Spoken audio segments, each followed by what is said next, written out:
Hello, my name is XONEVANT. Today is Thursday, January the 8th, and I wanted to talk about E3. What if I were invited to go to E3? What games would I like to see when I get there? Let's get right into it on today's Daily Dose.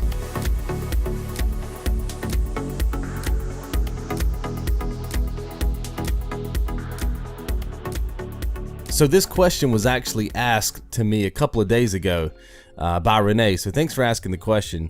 And it's kind of interesting. I think my answer is going to be interesting because even though I've never been to an actual E3, right? I've never been to one of those conferences. I have been to like mini E3s, if you will, because I did used to be a store manager at GameStop, and every single year they would fly us out to Las Vegas or Texas or wherever, and we would actually get to, meet with all the developers and the publishers and things of that nature.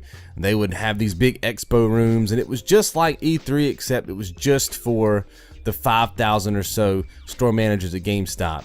And I'll be honest with you, and I have to be completely honest with you, they weren't that fun. Now, I say they weren't that fun because I was there on business. Like, I had to be there to learn about the games. It was more of a teaching, training type of thing. I wasn't there for fun, right? And there's a difference.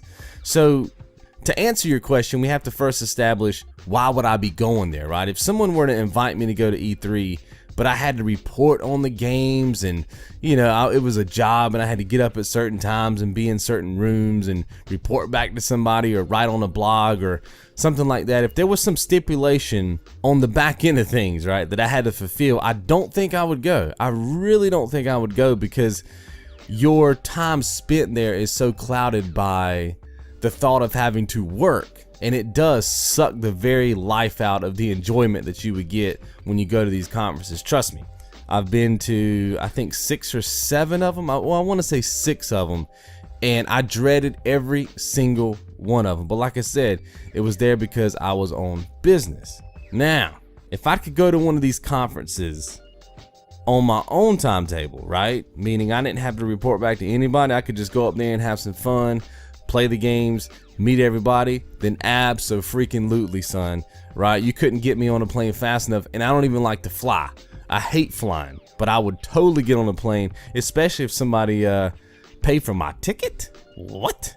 You know what I mean? If somebody were to invite me and they'd be like, hey man, here's a free ticket, dog. Oh man, I would be loving it, right?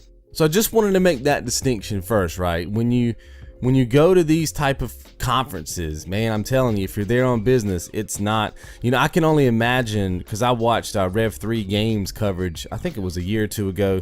It was the first one that Adam Sessler did with them, working for them, and I could see, you could tell in some of those videos, man, and I think he even said this a little bit on Twitter, that it's dreadful, right? Because there's so many things they got to do. They got to report on the games, and they only have so much time, and they're not there because it's fun and games. They're there because it's business. So as long as it's not business, heck yeah, man, I would be right there.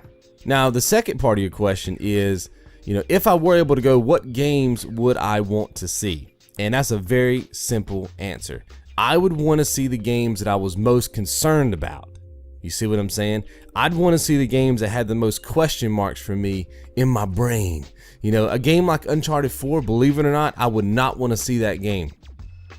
Just would not want to see that game because I know that's a game that I'm going to play. I know that I'm confident with Naughty Dog. I know that I'm definitely going to be buying that game on day one. So there's no need for me to necessarily see any more of that game because it's a game I'm going to play. And any more that I see from that game could potentially ruin that game for me in terms of my experience. I might see that cutscene, and maybe when I'm playing through the game on my day one purchase, I remember that cutscene and my mind starts putting stuff together. So it's actually the games that I have the most questions about would be the games that I would, want to see, which I think is maybe different than what most of you guys may be thinking. A lot of times, people are going to say, oh man, I want to see the games that I'm most excited about, right? But for me, I'm the opposite. I just want to see the games that I have the most question marks about. And I'll give you an example. One game that I really want to play this year, but it also has a lot of question marks for me, is The Order 1886, that PlayStation exclusive game. It looks great. Looks absolutely fantastic. But when you watch the gameplay and you watch what's going on, I still have no clue how to actually play this game. You see what I mean? So I really want to see more about that game, and if I were at E3, that would probably be the first booth that I would go to, because obviously I have a PlayStation 4, so I'm interested in the exclusives, right? Because I have that console, and that's a new one. It's a fresh new IP, and it's the one that I have. I mean, I've seen the same trailers you guys have seen, but I still don't understand it. I can't wrap my mind around it. It seems like it's got some Beyond Two Souls type elements, if you guys remember that game, which I thoroughly enjoyed that game. Some people didn't like it because it was really kind of cinematic, but the Order 1886 seems to have that same feel. In other words, you're playing the game, but you're kind of watching it at the same time, and then there's some choices you can make. Kind of seems like Beyond Two Souls for me, so I'm not completely put off by that game like I think some people are, because there's a lot of people right now on the internet that are going, hey, I won't play this game because I don't feel like I'll actually be playing it. I'll just be watching it. I don't think that's a bad thing.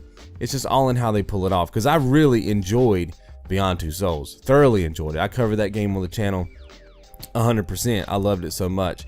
And I never got bored with it or anything. So if I could go to E3, it would have to be non-business related, and I would have to go to the Order 1886 booth first and talk to the devs and the pubs and see what's going on, because I really want to play this game, but it does have the most questions for me.